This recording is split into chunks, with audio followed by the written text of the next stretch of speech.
She could feel their eyes before she ever heard the laughter.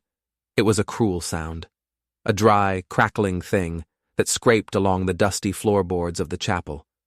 The sun beat down on her veil, hot and heavy, turning the delicate lace into a suffocating shroud.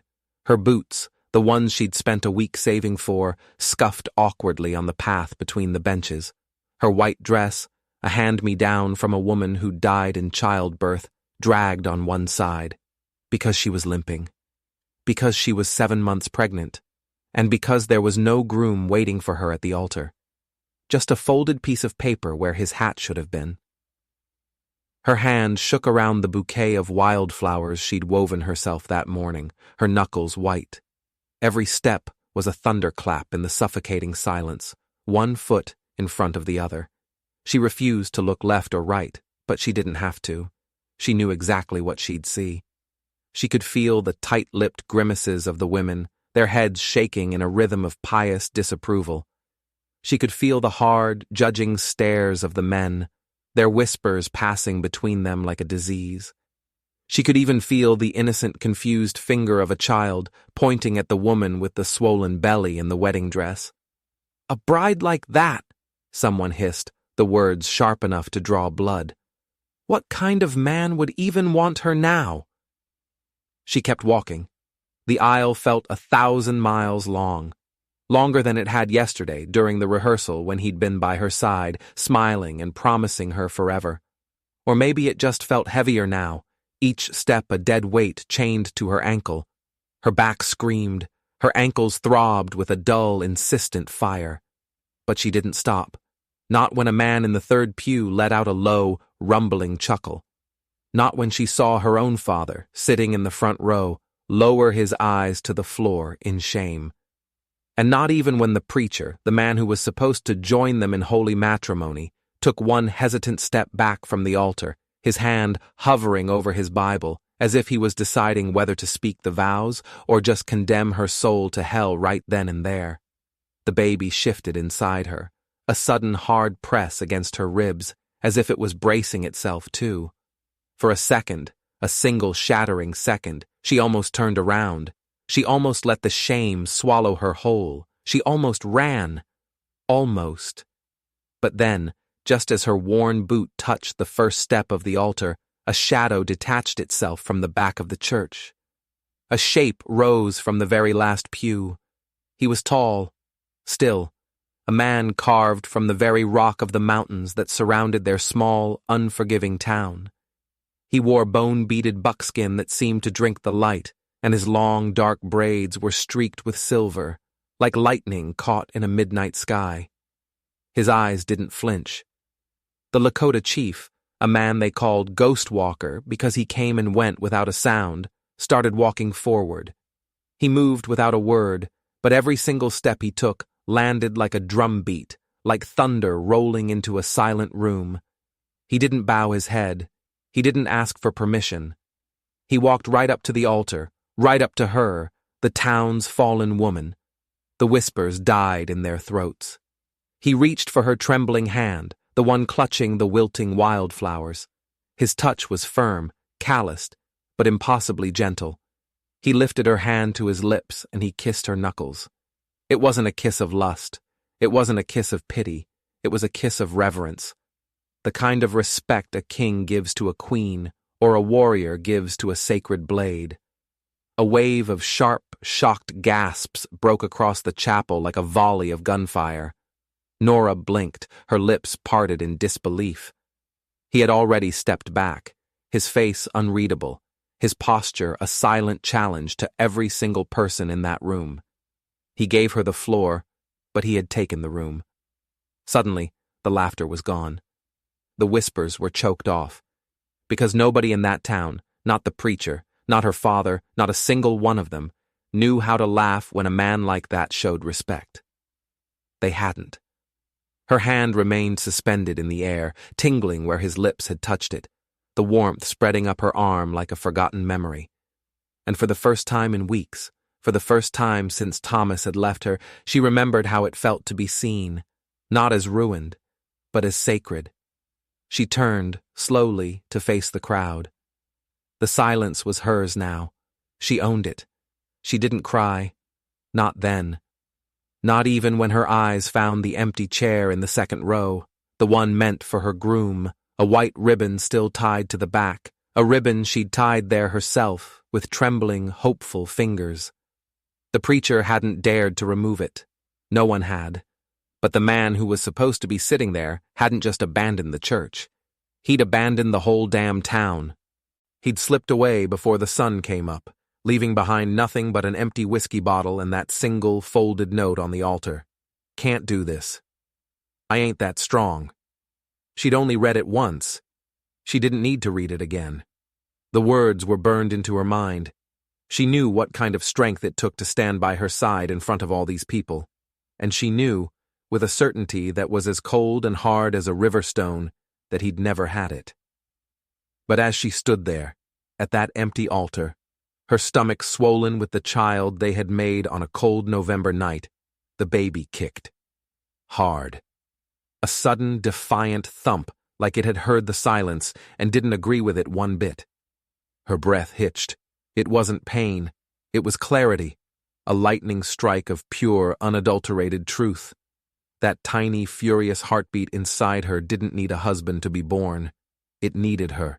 It needed her spine, her voice, her absolute refusal to shrink into the shadows they'd cast for her. She turned and handed the bouquet of wildflowers to no one in particular, just laying it gently on the bench beside her. And when she turned back to the crowd, their faces were a mixture of shock, confusion, and a new, unfamiliar flicker of fear.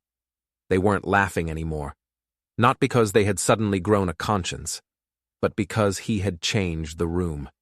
The Lakota Chief had returned to his place in the back pew. He sat with his arms folded across his chest, his expression as unreadable as a stone carving, but his presence hung over every remaining whisper like a hawk circling its prey, a silent, potent warning. Watch your tongues. She didn't know his name yet, just the stories, just the legends that swirled around him like dust devils on a hot day. They said he'd once brokered a peace with a band of ranchers who had sworn to kill him. They said he rarely spoke, but when he did, his words carried the weight of law. They said he'd buried his own wife with his bare hands years ago, on a windswept hill overlooking the valley, and had never so much as looked at another woman since. And now, for some reason that was utterly incomprehensible to every soul in that chapel, he had just kissed the hand of the town's most unwanted, most shamed bride. And he had done it in front of them all. The women began shifting uncomfortably in their seats.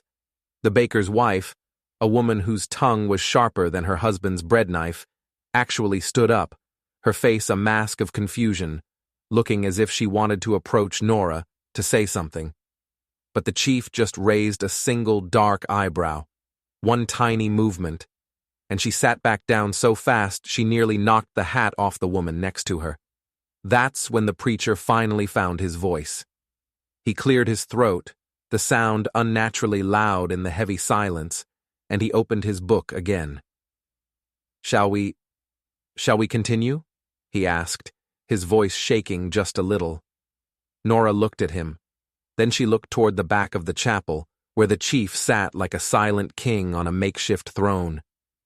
Then she looked back at the empty altar, at the folded note that had sealed her fate. Her voice, when she spoke, was steady, as steady as the rock he was carved from. "No vows today," she said. The preacher blinked, flustered. Then what do you want, child?" She held the gaze of every single person in that room, one by one.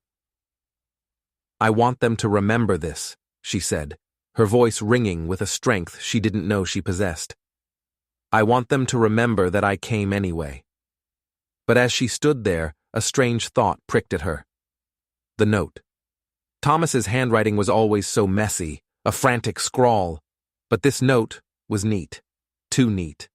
And the paper, it was the same kind the preacher used for his sermons. Why would Thomas use the preacher's paper? After the ceremony that wasn't, The townsfolk spilled out into the blinding sun. They moved slowly, uncertainly, like people leaving the scene of a fire they didn't expect to survive. Nora stood alone by the heavy chapel doors, her veil finally off, her cheeks hot. But it wasn't the heat of shame anymore. It was the heat of holding it all together, of being the last one standing. The baker's wife, the one who'd almost spoken, hurried past her without a word, her eyes fixed firmly on the ground. The blacksmith, a big man who had once clapped Thomas on the back and called him a lucky fellow, gave her a short, jerky nod, then turned his face away as if looking at her might be contagious.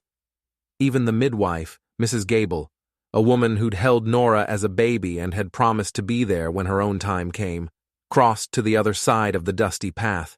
She clutched a clean apron to her chest, muttering something about not inviting sin into her house. But Nora, because her name was Nora, and names mattered, now more than ever, stood tall anyway. Her hands rested low on her belly, a protective cradle. The baby shifted under her fingers, a constant, living reminder that someone still believed in her, even if that someone hadn't yet taken its first breath. The crowd thinned. The whispers faded into the distance. Just as she finally turned to begin the long, lonely mile back to her small house at the edge of town, her feet already aching in their thin boots, she heard it. Hoofbeats, not a gallop, not a trot, a walk. Slow, deliberate, intentional. She looked up, shielding her eyes against the harsh sunlight. It was him, the Lakota Chief. He had come forward on a powerful warhorse, its coat the color of dried blood.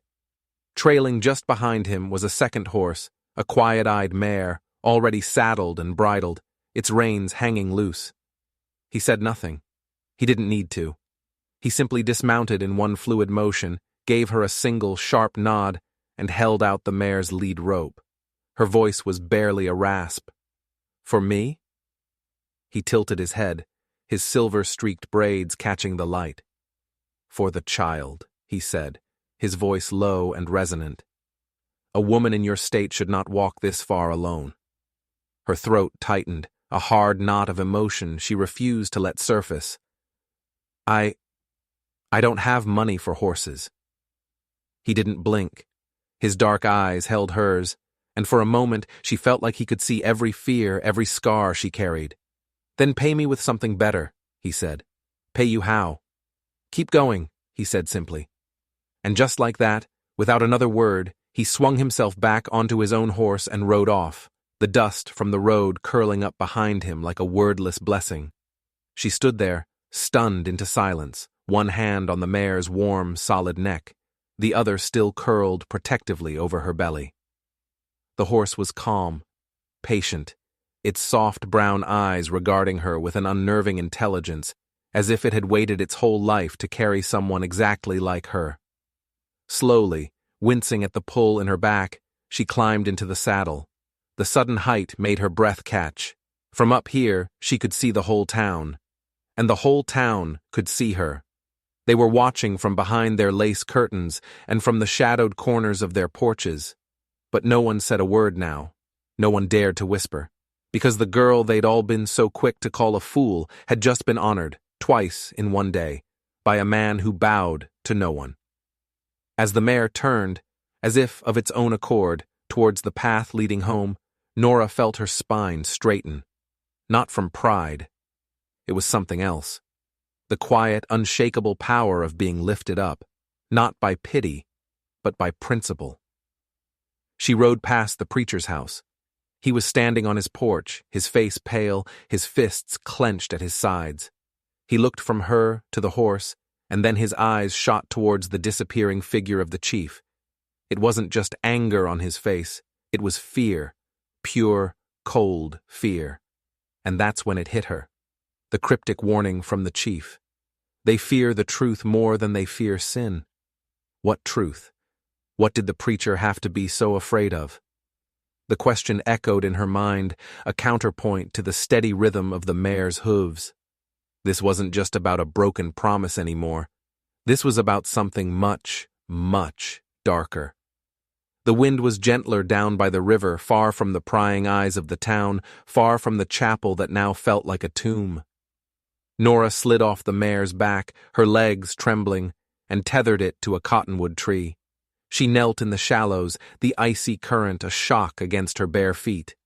She began to scrub the hem of her wedding dress, trying to wash away the dust of the road, the grime of her humiliation. The white fabric had been a borrowed thing, a pity gift from a neighbor, but now, stained and torn at the hem, it felt more like hers than ever before, because she had walked in it. She had limped in it, bled in it, and stood tall in it. No one had carried her. No one had draped her in dignity. She had been forced to stitch it together herself, thread by painful thread, each one a silent refusal to be erased. The clear water turned cloudy around her hands, red from a knuckle she'd scraped raw, brown from the dirt of the aisle.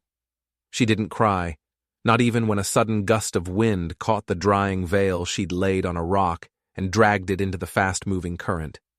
She just watched it go, a pale ghost tumbling downstream. Some things weren't worth chasing. That night, her tiny house creaked with a profound quiet. She lit a single candle, its flame a lonely dancer in the dark. She sat by the window, not looking out at the town, but inward, at the new hard knot of questions forming in her gut. She took out the note Thomas had left. "Can't do this. I ain't that strong." She held it close to the candlelight. The paper was thick, expensive, the kind of paper Reverend Miller used for his official church correspondence. Why would Thomas, a blacksmith's apprentice with barely 2 coins to rub together, have paper like this? She angled it towards the light, her heart starting to beat a little faster. And then she saw it. Faint indentations. Words pressed into the paper from a note that had been written on a sheet above this one. It was almost impossible to make out. She had to trace the letters with her finger, her breath held tight in her chest. He knows. The land. Tell no one. The land. What land? Her father's small plot was barely enough to grow corn. It wasn't worth anything. He knows. Who knows? The preacher? A cold dread, far colder than the river water, seeped into her bones. Thomas hadn't just run away because he was a coward. He was terrified. And his fear was somehow connected to Reverend Miller. She folded the paper carefully and tucked it into a loose floorboard beneath her cot. Morning came with the sound of birdsong and a quiet knock. Not on the door itself, but on the wooden frame of the porch. She opened it to find a bundle lying on the top step. It was wrapped in soft leather tied with sinew. Tucked into the knot was a single, perfect hawk feather. She knew instantly who had left it. He came and went like a shadow, but his gestures were as solid and real as the earth itself. She unwrapped the bundle. Inside were not flowers, but herbs. Willow bark for pain, raspberry leaf to strengthen her womb, and a small, smooth, red stone. Her heart thumped against her ribs. He was watching over her. But it wasn't just protection. It felt like he was arming her. She brought the herbs inside, the earthy scent filling her small home. The baby kicked, a strong, steady rhythm. She whispered to her belly, "You're not just a consequence, little one. You're the reason I still stand." Outside, the wind moved through the trees like a held breath. The people of the town would talk again, she knew that. But now, their whispers would have a new element. They would have to mention the chief. They would have to wonder why he cared. And she would make sure that when they said his name, they said it with the same respect he had shown her, without her ever needing to speak a single word. The first attack came at dusk. A sharp, ugly thud against her window pane, followed by the sound of cruel, snickering laughter. Nora didn't flinch. She was sitting at her small table, mending a tear in one of her father's old shirts, turning it into something for the baby. She just folded her hands tighter in her lap and waited. Another thud, louder this time. A smear of wet brown mud dripped slowly down the glass, a filthy tear on the face of her home. Outside, she saw a boy, no older than 10, dart away into the twilight, his laughter thin and high-pitched. It was the baker's son. Nora stood up slowly. She didn't rush. She didn't shout. She just stepped outside and looked at the ugly mess with eyes that had seen far worse things. The boy was long gone, but the mud remained, a public declaration of her shame. She filled a bucket from the pump, the handle cold and slick in her hands. She wrung out a cloth and began to wipe the glass clean. Her movements were slow, methodical, as if it were just another chore, like scrubbing potatoes or sweeping the floor. She didn't cry. She didn't curse. She just worked until the glass gleamed again in the faint light of the rising moon, because she had already lived through deeper, more permanent stains than this. But as she wiped, her fingers brushed against something small and hard wedged into the window frame. She pulled it out. It was a small piece of wood, crudely carved. An M, for Miller, the Reverend's initial. It had been wedged there deliberately. This wasn't a child's prank. This was a message. From the preacher. That night, as the stars pressed down on the thin roof of her house, she heard a second knock. This one was different. Gentler. Not a stone, not a clod of mud, but a fist. She opened the door to find Mrs. Greeley, the baker's wife, standing on her porch. The woman's shawl was clutched so tight her knuckles were white, and her face was pale in the moonlight. "I'm sorry," the woman blurted out, the words tumbling over each other. I didn't raise him to be cruel. He's a good boy." Nora studied her for a long moment, her expression unreadable. Then she simply stepped aside. "Come in," she said. "I don't have any tea, but there's fresh bread." Mrs. Greeley hesitated, her eyes darting nervously around the small, clean room, as if she expected to see demons lurking in the corners. Then, with a deep breath, she stepped inside. Her hands were trembling. He said the Reverend told the children you were a sinner," she whispered, her voice cracking. "That you walked the aisle alone because you had shamed God and this town." Nora folded her arms across her chest, her hands resting on the swell of her belly. "And what do you believe, Mrs. Greeley?" The woman swallowed hard, her gaze dropping to the floor. "I believe," she said, her voice gaining a sliver of strength, "that any man who walks away from his own child ain't a man at all. And I believe you walked farther and stood taller today than any of us would have dared." The silence that fell between them wasn't cold or awkward. It was a clearing, a space where a small truth could finally take root.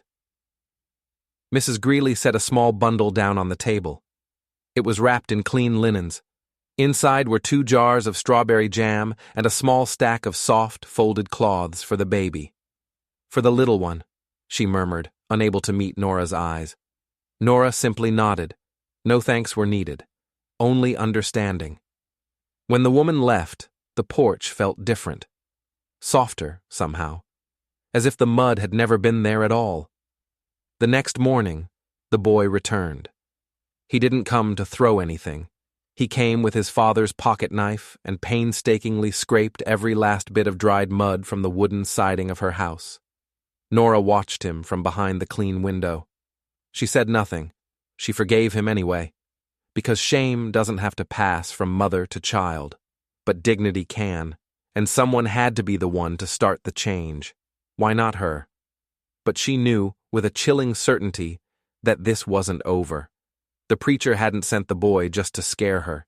He'd sent him to test the waters, to see who in the town would still stand against her. Mrs. Greeley's apology was a victory, but it was a small one.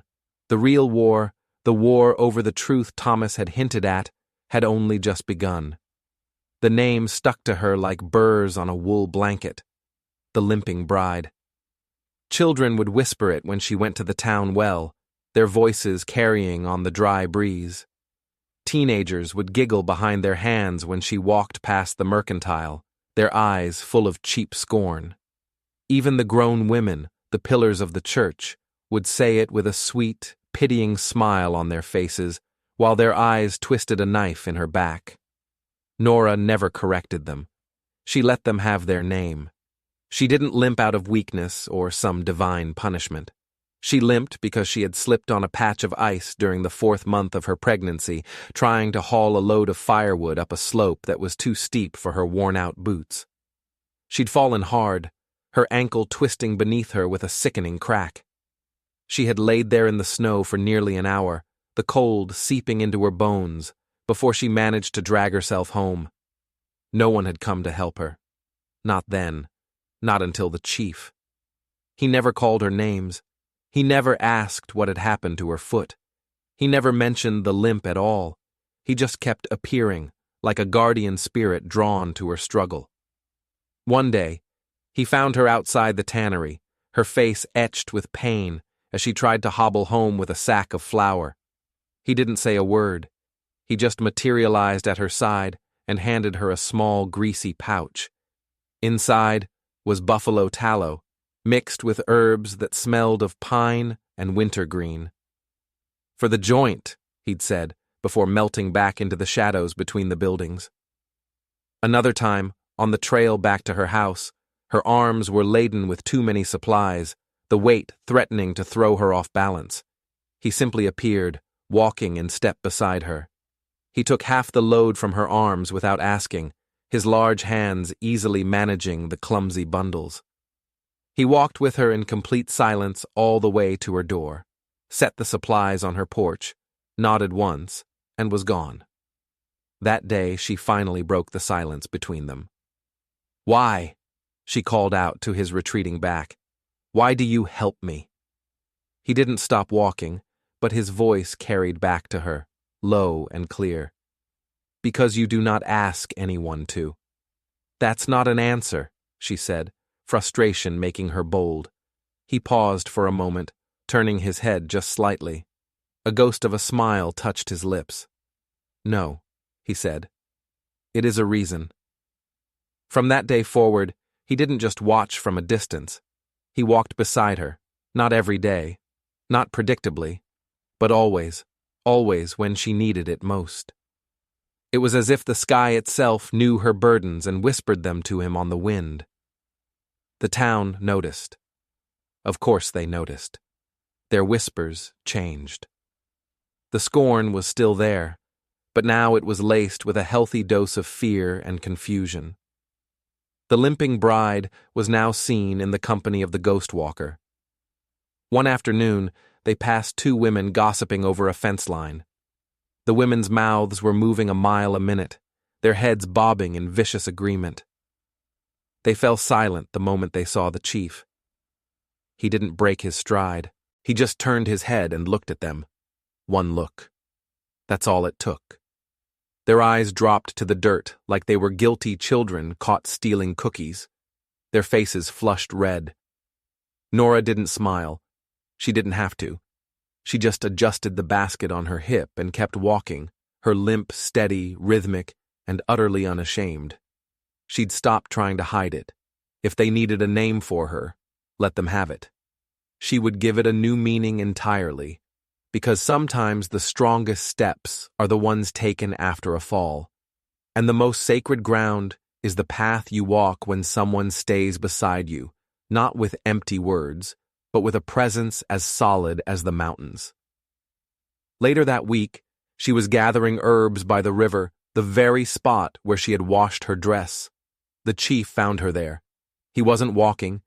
He was sitting on a large, flat rock, examining an arrowhead. "The preacher came to see you," he said, not looking up. Nora's blood ran cold. "He came to my house?" "No, he came to see me, at the edge of the reservation." The chief finally looked up, his eyes dark and serious. "He told me to stay away from you. He said you were a blight on his community." "What did you say?" Nora whispered, her heart hammering. "I told him my people have lived on this land for 1,000 years.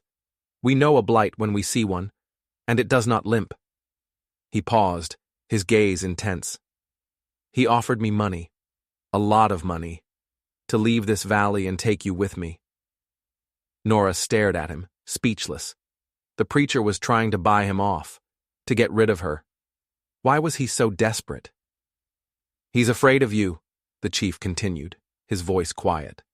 Not because you are a sinner. He is afraid of what you might represent. A woman who survives. A woman who does not break. But there is more. He spoke of your land. My land? It's nothing. A worthless patch of dirt. To you, perhaps, the chief said, standing up. But he called it the key. He said your fiancé, Thomas, understood its value. He said that was why the boy had to be convinced to leave. Convinced. The word hung in the air between them, ugly and violent. Thomas hadn't just left. He had been threatened, forced out, and it was all because of her small, forgotten piece of land. The puzzle pieces were starting to click into place, forming a picture that was more terrifying than she could have ever imagined. The limp, the note, the land, the preacher's fear. It was all connected, and she was standing right in the center of it all. It began with a sharp, brutal cramp just after sunrise.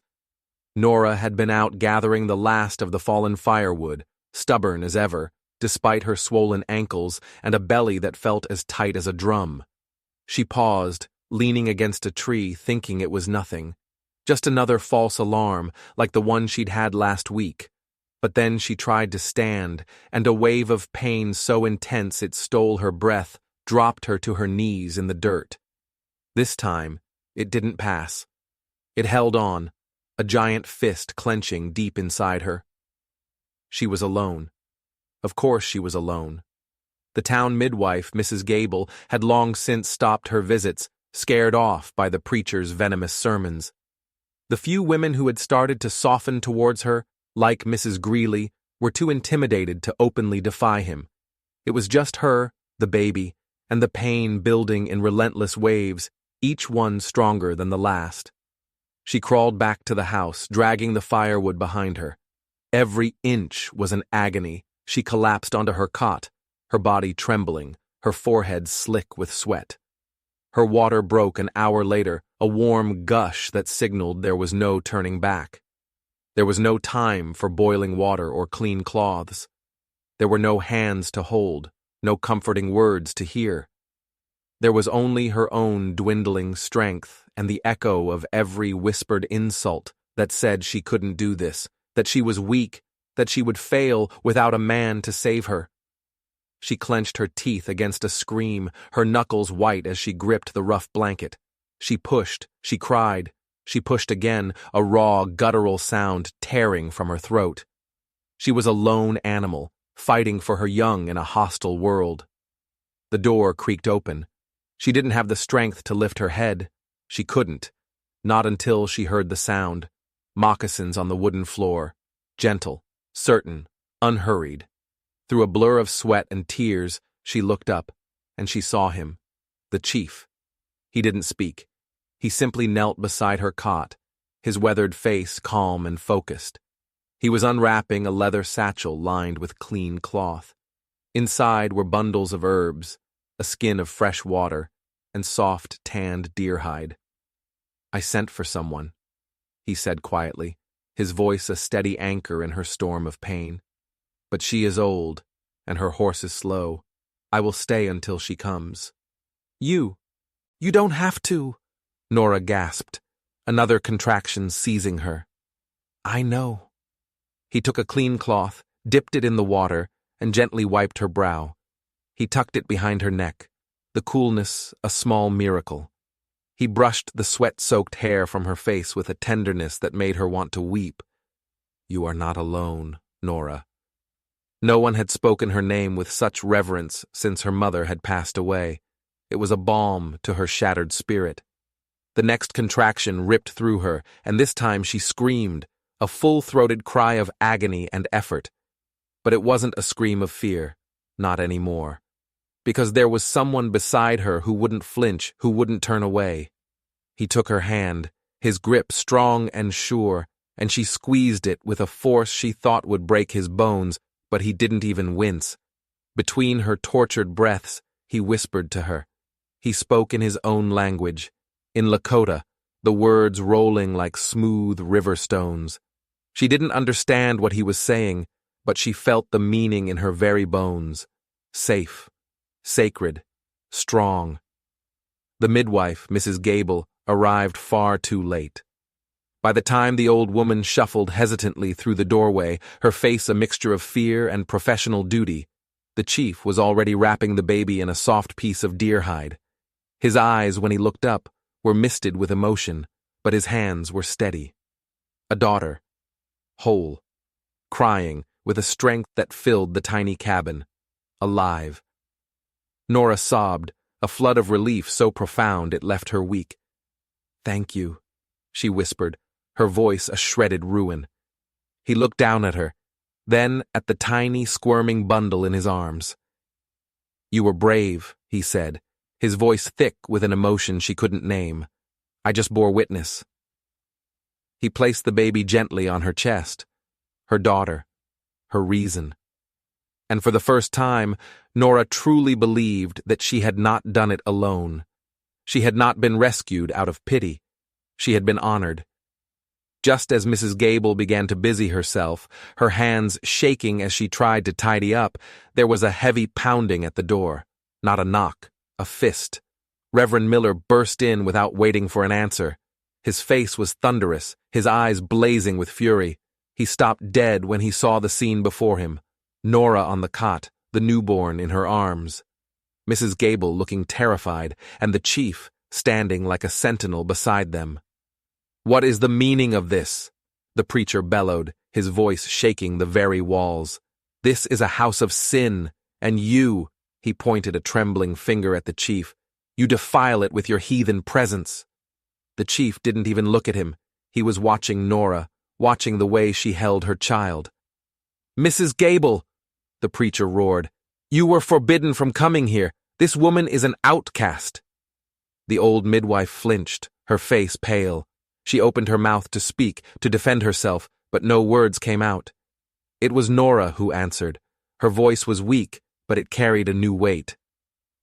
"She came because she is a midwife," Nora said, her eyes never leaving her daughter's face. "And a child was being born.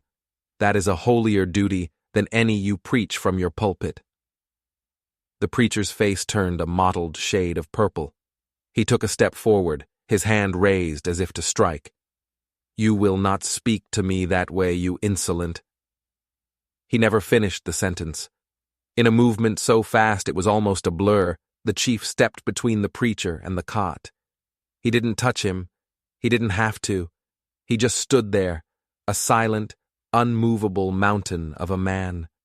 His eyes, however, were no longer calm. They burned with a cold, ancient fire. "You will leave this house," the chief said. His voice was not loud, but it held a power that made the preacher stumble back a step. "You will not speak to this woman again, and you will not set foot on this land again." "This land?" the preacher sputtered, a strange mix of rage and panic in his eyes. "This land will belong to the church. It is forfeit." "This land belongs to the child who was just born on it," the chief stated, his voice dropping to a dangerous whisper. "It is her birthright, and I will protect it. Now get out." Reverend Miller stared at him, his mouth opening and closing like a fish out of water. He looked from the chief's granite face to Nora's defiant one, and something in him seemed to crumble. The bluster, the rage, it all drained away, leaving behind only that raw, naked fear she had seen before. He turned and fled, nearly tripping over his own feet in his haste to escape. The silence he left behind was profound. Mrs. Gable was staring at the chief, her eyes wide with a mixture of terror and awe. Nora looked at him, her heart filled with a gratitude so immense it was painful. He had not only delivered her child, he had just declared war on the most powerful man in town. For her daughter. For a worthless patch of land. Why? The question beat in her heart like a second pulse. Why would he risk so much for them? By morning, the whispers had returned, but they were different now, twisted, vicious. This time they were about the child.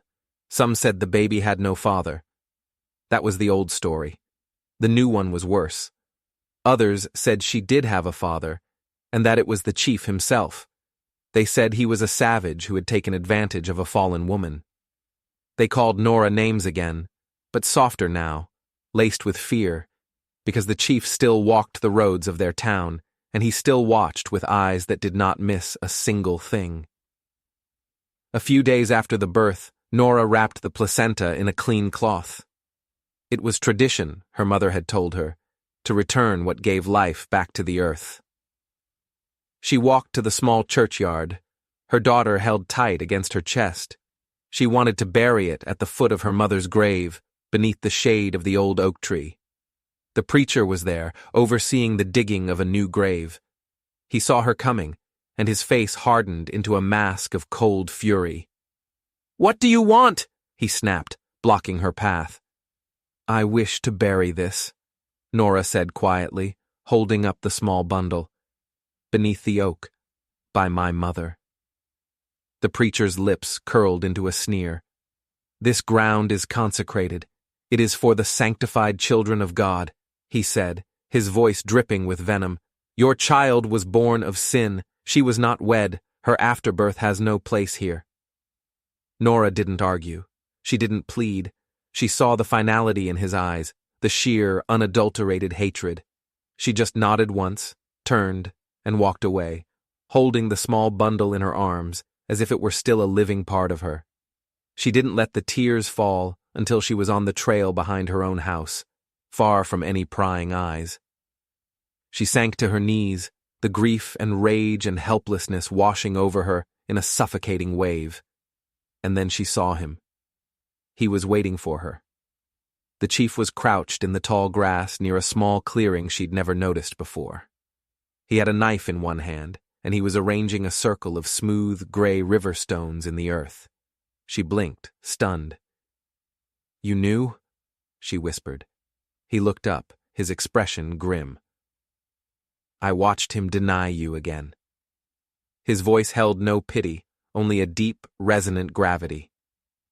"No child enters this world unblessed, Nora, and no mother should be forced to carry grief when she has just given the gift of life." He stood and came to her, taking the bundle from her trembling hands.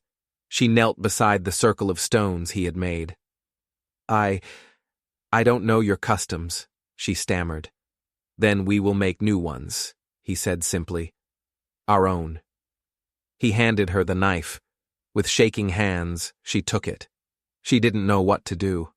She looked at him, and he gave a slight nod toward the earth in the center of the circle. Hesitantly, she carved a symbol in the soft dirt. A simple shape, a sun, for new beginnings, his people's sign for life.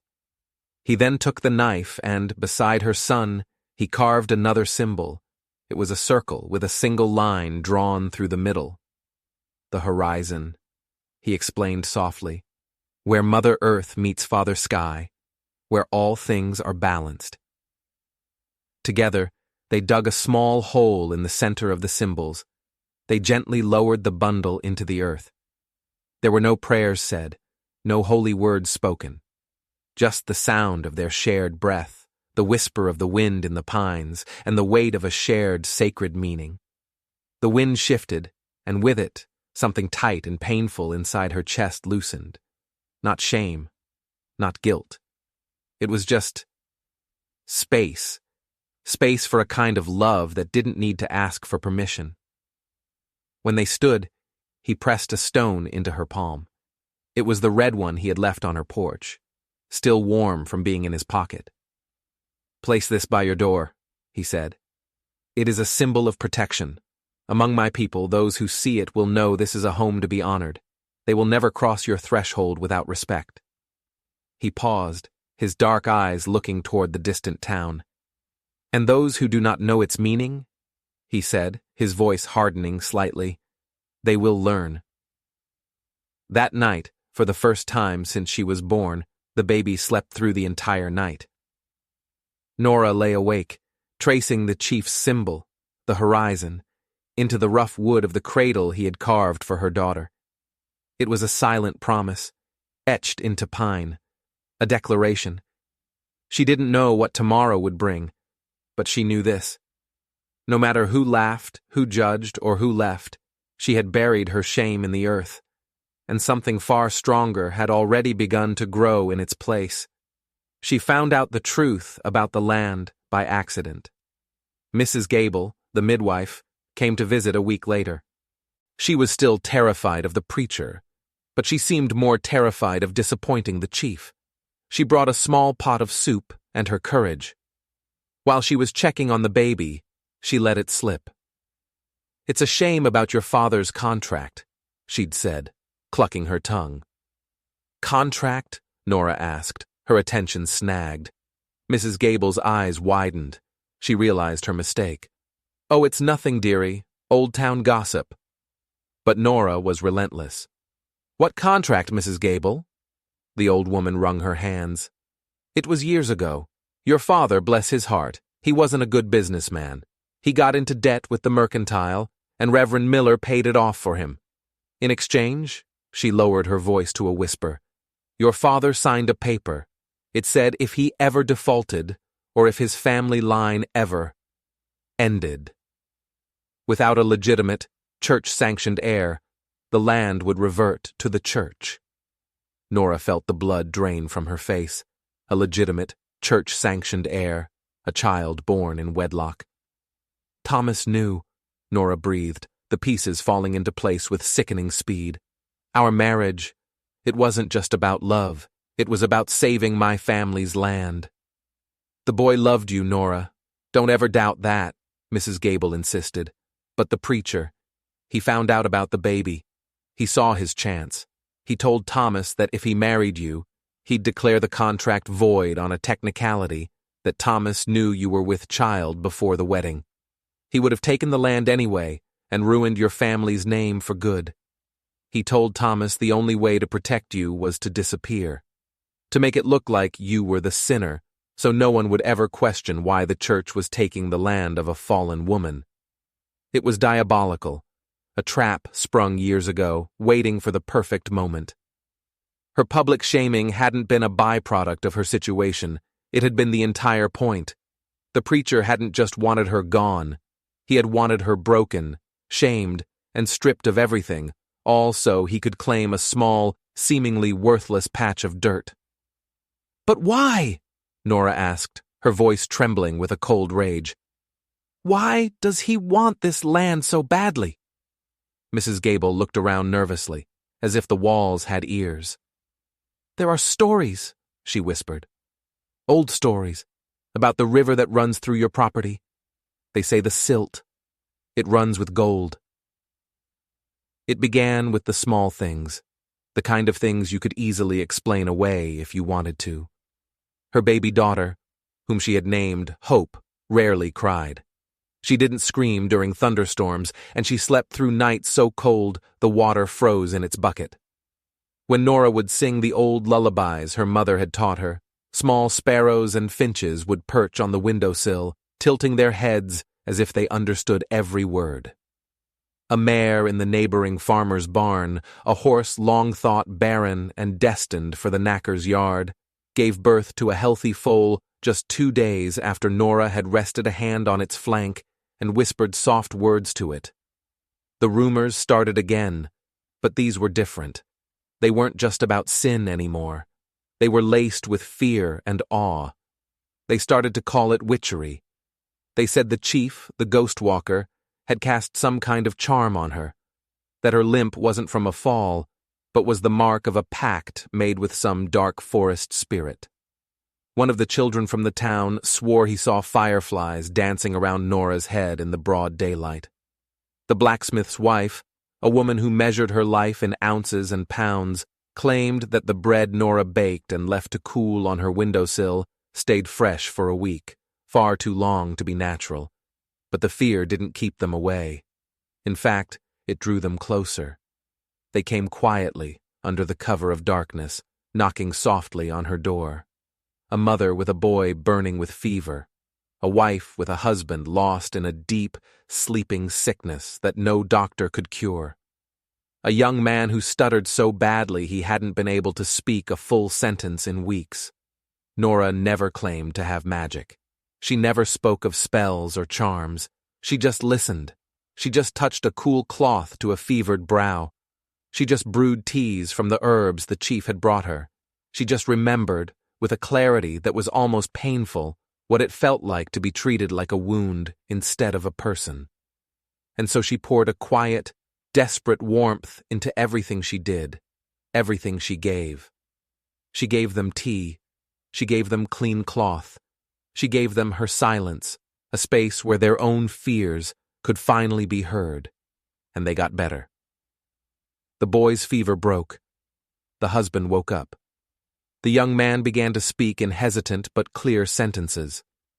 The chief never spoke of it directly, but he came to visit more often now. Sometimes he would sit on her porch while she worked, holding baby Hope in his lap, whispering to her in the soft, flowing cadence of the Lakota language. Sometimes he would just stand behind her as she read aloud from one of her mother's old books, a silent, comforting shadow that never once made her feel small.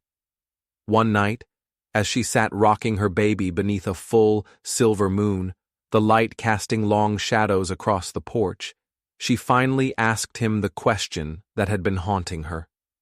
"Do you believe them?" she whispered. "Do you believe I'm a witch?" He didn't blink. He just continued to gaze out at the dark silhouette of the mountains. "Magic," he said, his voice a low rumble, "is only what people call a power they do not understand." "Then what is this?" she asked, her voice barely audible. "Why do they seem to change when they come here?" He finally turned to look at her, his dark eyes seeming to hold the light of the moon itself. He looked at her face, at the new lines of strength etched around her eyes. He looked at the faint scar on her ankle where she had fallen. He looked at the determined set of her jaw and the softness in her voice when she spoke to her child. "Because you stayed when others ran," he said simply. "Because you bled and still chose to offer your hands to others instead of your fists. Because you took their shame and turned it into a shield." He paused, his gaze unwavering. "Grace, Nora. Grace feels like witchery to those who have never been shown any." And in that moment, she knew. This wasn't about spells or legends. It wasn't about the chief's protection or some mysterious power in her blood. It was about light, her light, and what happens when one single woman refuses to let her light be extinguished, even when the entire world tells her it should have been snuffed out long ago. Tomorrow, they would whisper again. Let them. But tonight, half the town would sleep easier because of the witch at the edge of the woods. Her power grew, not because she sought it, but because the town willed it to be so. Her name became a prayer on the lips of the desperate. The preacher's sermons grew more frantic, more venomous. He spoke of devils in plain sight, of snakes masquerading as healers. But his pews were emptier each Sunday. The people were finding their faith not in his fire and brimstone, but in the quiet, steady calm of Nora's cabin. The final confrontation came not from the preacher, but from the land itself. A flash flood, born from a week of unrelenting rain in the mountains, turned the river that bordered her property into a raging, muddy torrent. It tore at the banks, ripping away soil and trees, and in the aftermath, as the water receded, it left something exposed, a thick yellow vein, gleaming dully in the morning sun. Gold. The rumors had been true. Before Nora even had time to process what it meant, the news had spread through town like wildfire. And with it came the preacher. He didn't come alone this time. He came with the blacksmith and the mercantile owner, two men who held the town's debts in their calloused hands. They were the preacher's disciples, his enforcers. They stood behind him, their faces grim and determined. "This is an act of God," the preacher declared, his voice booming across the small clearing. "The Lord has revealed this treasure on what is rightfully his holy ground. The contract is clear. This land is forfeit. Nora stood on her porch, holding her daughter, her heart pounding a frantic rhythm against her ribs. She was alone. The chief was away, visiting a neighboring tribe. There was no one to stand with her.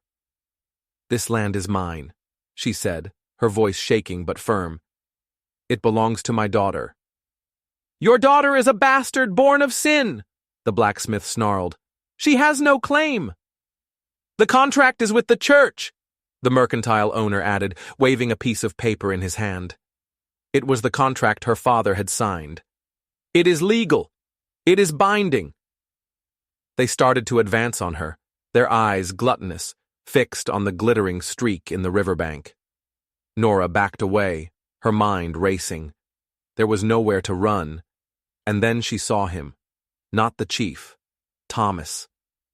He rode into the clearing on a tired, dusty horse, his face thin and worn, but his eyes were clear and full of a fire she hadn't seen since before she'd told him about the baby. He wasn't the frightened boy who had run away. He was a man who had come back to face his demons. He slid off his horse and walked to stand beside her on the porch. He didn't look at her. He looked at the preacher. "Leave her alone, Miller," he said, his voice low and dangerous. The preacher laughed, a harsh, ugly sound.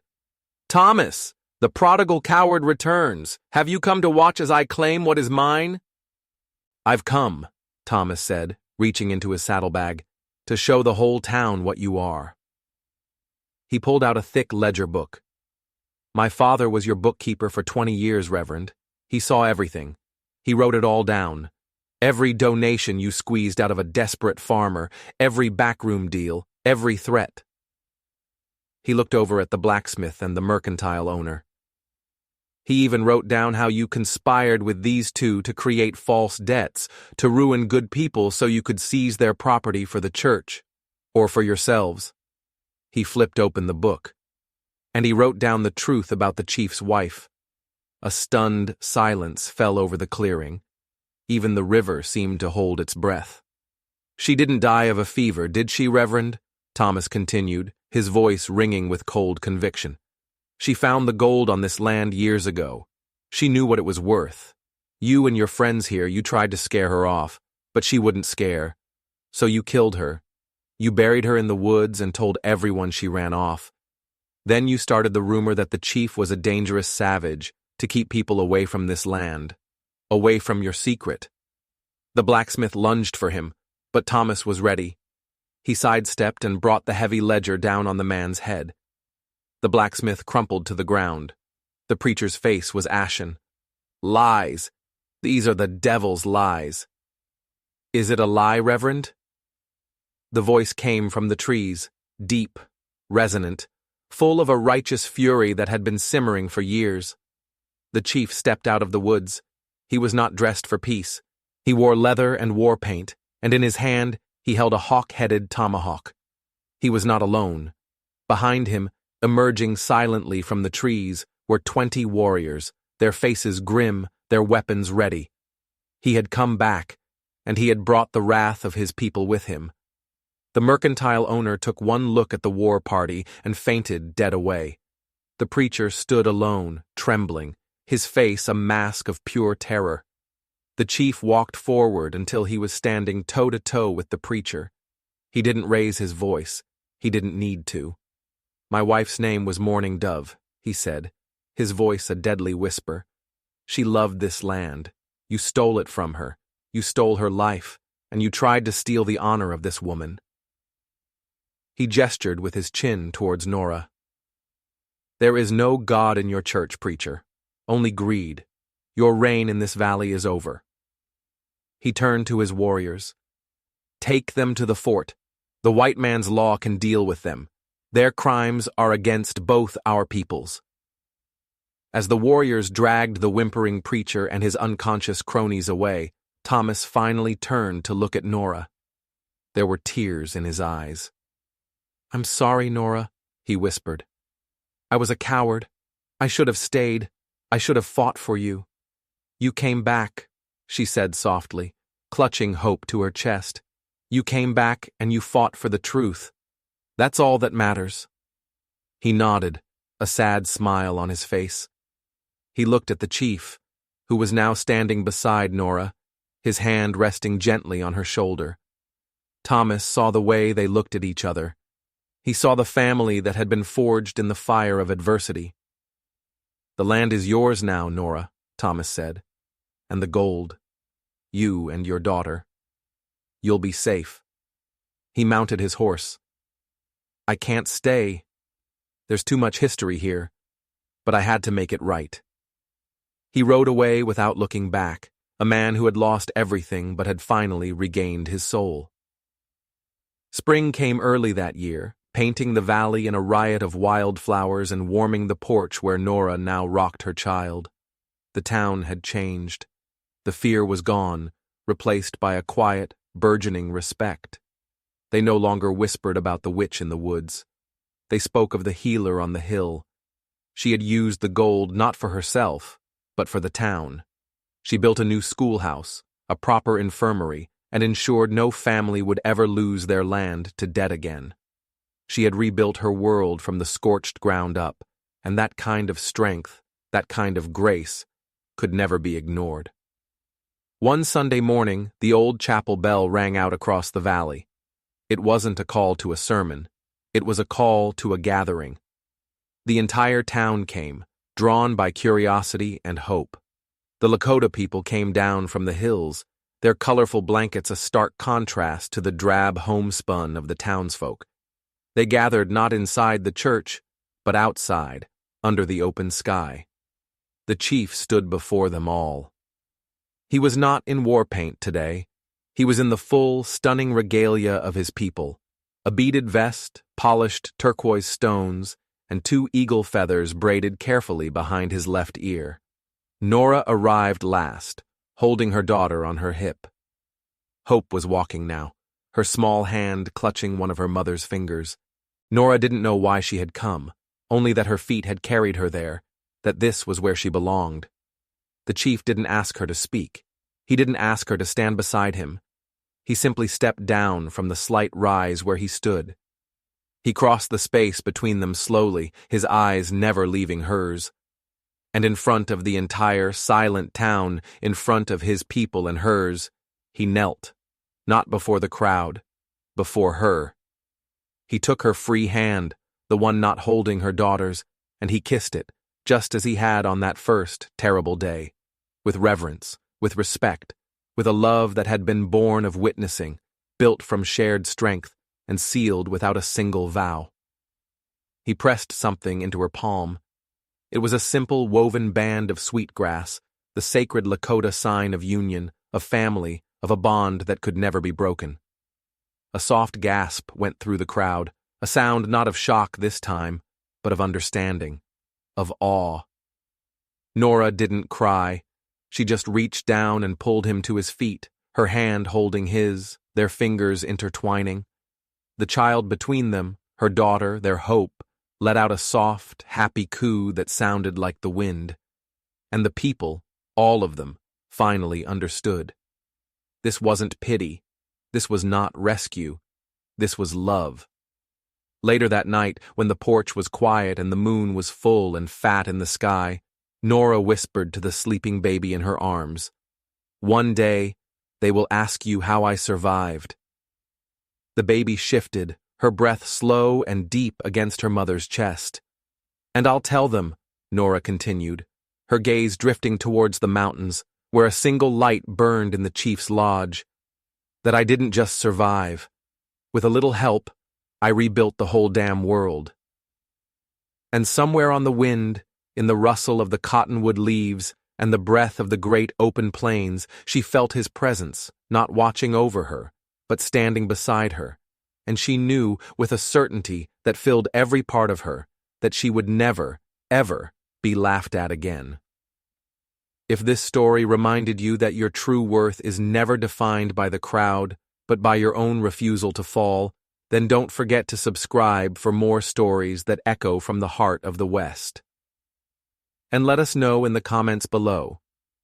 Have you ever faced a moment where one person's quiet act of respect changed everything?